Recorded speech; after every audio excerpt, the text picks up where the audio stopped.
Role number 2 زندگی کو stress free کرنے کا roll number 2، learn to forget and forgive, یعنی ایک دوسرے اپنے چاروں طرف ہونے والی ناخوشگوار چیزوں کو بھلانا سیکھیے اور ایک دوسرے کو معاف کرنا سیکھیے۔ جس مرد اور جس عورت کے اندر یہ صفات موجود نہ ہو کہ وہ اپنے چاروں طرف ہونے والے ناخوشگوار چیزوں کو نظر انداز نہ کرے، اسے بھلائے نہیں، تو پھر اس کا ذہن ایک کوڑا خانہ بن جائے گا، اس کی سوچ کوڑا خانے کا جنگل ہوگا۔ تو آپ اس بات کو سیکھیے، اپنے اندر یہ صفت پیدا کیجئے کہ کس طرح اپنے چاروں طرف ہونے والے انوانٹڈ سچویشن کو، انفیوریبل انسیڈنٹس کو فارگیٹ کیجئے، اسے نظر انداز کیجئے اور لوگوں کو معاف کیجئے۔ اس سلسلے میں آپ کو ایک بہت سبق آموز واقعہ سناتا ہوں۔ ہر مرد اور عورت، ہر نوجوان، لڑکا اور لڑکی اس کو غور سے سنا۔ سیرت کی کتاب میں اور ہسٹری آف اسلام میں یہ اسٹوری آف افک اور انسیڈنس آف افک کے نام سے آیا ہے۔ وہ واقعہ اس طرح ہے، اس کا خلاصہ یہ ہے، یہ واقعہ بڑا ہے، لمبا ہے، لیکن میں اس کے صرف اس پہلو کو آپ کے سامنے پیش کرتا ہوں جو یہاں پہ بہت زیادہ اپلیکیبل ہے اور آپ میں کے لیے بہت زیادہ سبق ہے اس میں۔ رسول اللہ صلی اللہ علیہ وسلم ایک غزوہ سے ریٹرن ہو رہے تھے۔ اس غزوہ کو کہتے ہیں غزوہ بنی المصطلق۔ یہ غزوہ احزاب یعنی 6 ہجری کے بعد پیش آیا۔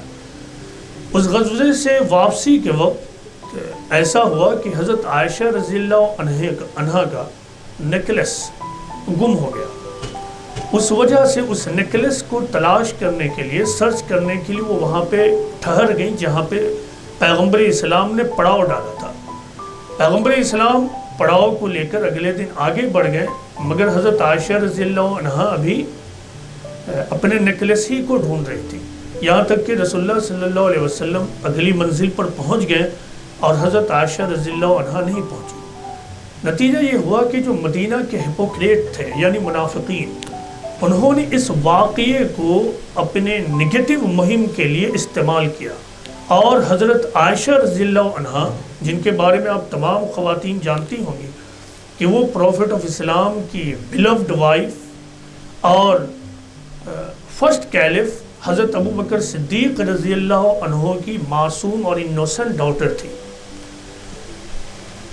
ان منافقین نے حضرت عائشہ رضی اللہ عنہا کے بارے میں بہت نگیٹو باتیں پھیلا دی، آپ پر سلینڈر لگایا یعنی بہتان لگایا، آپ کے اوپر بدکاری کا الزام پھیلا دیا اور پورے مدینہ میں اس بات کو پھیلا دیا۔ پروفٹ آف اسلام کی زندگی کا that was the most traumatic incident, یعنی پروفٹ آف اسلام خود بھی اتنا زیادہ ٹینشن میں آ گئے کہ روایت سے معلوم ہوتا ہے کہ آپ 1 مہینے تک اپنے گھر سے باہر نہیں نکلے۔ پورے مدینہ میں ایک دوسرے سے وہ جو وسپرنگ کا ماحول ہوتا ہے وہ بن گیا اور حضرت عائشہ کے بارے میں بدکاری کی نعوذ باللہ باتیں پھیلنے لگی۔ جو لوگ پروپیگنڈا کر رہے تھے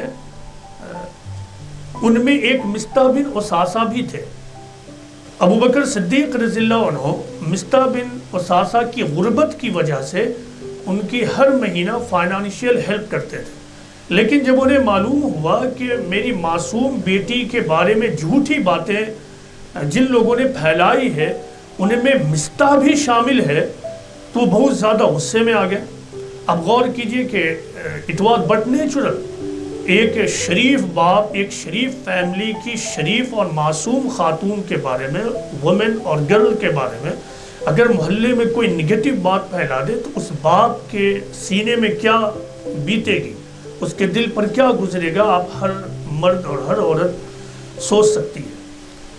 تو ابو بکر صدیق رضی اللہ عنہ کے اوپر بھی ایسا ہی کچھ گزرا اور اس یعنی فطرت کے تقاضے کے تحت وہ غصے میں آئے اور انہوں نے کہا کہ اب میں مصطح کی مدد کبھی نہیں کروں گا، اور انہوں نے فائنانشیل سپورٹ بند کر دیا۔ خود رسول اللہ صلی اللہ علیہ وسلم بہت تناؤ میں تھے، لیکن دیکھیے اب قرآن کیا کہتا ہے۔ اسی موقع پہ قرآن میں ایک آیت ریویل ہو گئی جو قرآن کے چیپٹر نور کی آیت ہے.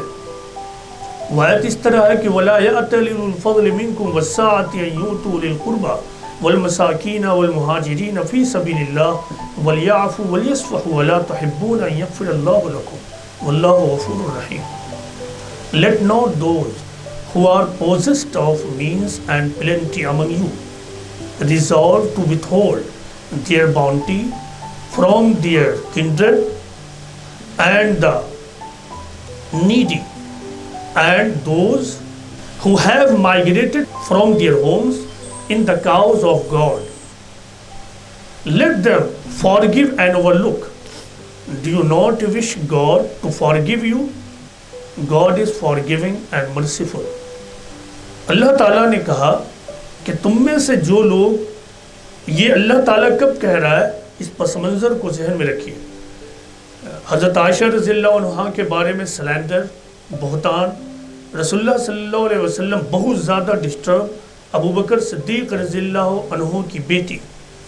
این اس سچویشن میں اللہ تعالیٰ کہہ رہے ہیں کہ تم میں سے جو لوگ صاحب فضل ہوں، انہیں نہیں چاہیے کہ وہ یہ قسم کھائیں کہ وہ اپنے رشتہ داروں کی، غریبوں کی، محتاجوں کی اور ان لوگوں کی جو اللہ کی راہ میں ہجرت کرتے ہیں ان کی مدد نہیں کریں گے.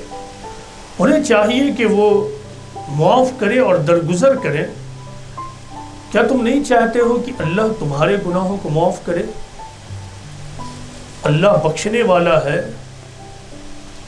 اور رحم والا ہے. اس آیت میں اللہ تعالیٰ نے اس بات سے روک دیا ابو بکر صدیق رضی اللہ عنہ کو اور تمام مسلمانوں کو کہ وہ یہ قسم کھائیں کہ ان لوگوں کی مدد نہ کریں جو ضرورت مند رشتہ دار ہیں، جو محتاج ہیں، یا وہ لوگ جو اللہ کے کام کے لیے، خدا کے دین کی اشاعت کے لیے ایک جگہ سے دوسری جگہ سفر کرتے ہیں، ان کی مدد نہ کریں. اللہ تعالیٰ نے جو ریزن دیا وہ بہت زیادہ امپورٹنٹ ہے. وہ ریزن یہ ہے، خواتین دھیان دیں، وہ ریزن یہ ہے، دو باتیں کہیں. ایک تو یہ کہ forgive and overlook، یعنی معاف کر دو، درگزر کرو. پہلا فارمولا کیا دیا کہ اس طرح کی چیزیں ہوتی رہیں گی، اس کو تم روک نہیں سکتے. لہذا طریقہ کیا ہے کہ overlook کرو، forget کرو اور forgive کرو. آگے اللہ تعالیٰ نے بلیورز کو جھنجھوڑا اور کہا کہ do you not wish God to forgive you؟ الا تحبون ان یغفر اللہ لکم، کیا تم نہیں چاہتے ہو کہ اللہ تمہارے گناہوں کو معاف کر دے؟ دیکھیے سماج میں، گھر کے اندر، سماج کے اندر اکثر مسائل اس لیے پیدا ہوتے ہیں کہ ہر آدمی اپنے گناہوں کو، اپنی خامیوں کو، اپنی غلطیوں کو تو اوورلک کرتا ہے. وہ اپنے آپ کو تو شعوری یا غیر شعوری طور پر پرفیکٹ سمجھتا ہے، لیکن دوسروں کے گناہوں کو خوب اجاگر کرتا ہے. دوسروں کی غلطیوں کو اجاگر کرنے کے لیے وہ جھنڈا لے کر گھومتا ہے. ایسے لوگوں کو اللہ تعالیٰ نے کہا کہ بھائی تھوڑا ٹھہرو، کیا تم نہیں چاہتے ہو کہ اللہ تمہاری گناہوں کو معاف کرے؟ کیوں؟ اس لیے کہ انسان غلطی کا پتلا ہے. ہر عورت سے غلطی ہوتی ہے، ہر مرد سے غلطی ہوگی. تو طریقہ یہ ہے کہ تم نظر انداز کرو. کیونکہ ایسا ہر موقع جب کہ دوسرے لوگ تمہیں بلا وجہ پرابلمس میں ڈالیں، وہ تمہیں یہ موقع دیتے ہیں کہ تم اپنے گناہوں کو اللہ سے معاف کروا لو. حضرت ابو بکر صدیق رضی اللہ عنہ کے سامنے جب یہ آیت پیش کی گئی تو حضرت ابو بکر صدیق نے کہا، یعنی یہ سنتے ہی وہ بہت زیادہ رونے لگے اور اس کے بعد کہا کہ خدا کی قسم میں اللہ سے اپنے گناہوں کو معاف کروانے والا بنوں گا اور میں مستح کی مدد کو کبھی نہیں روکوں گا. یہ ہے بلیور کا ماڈل.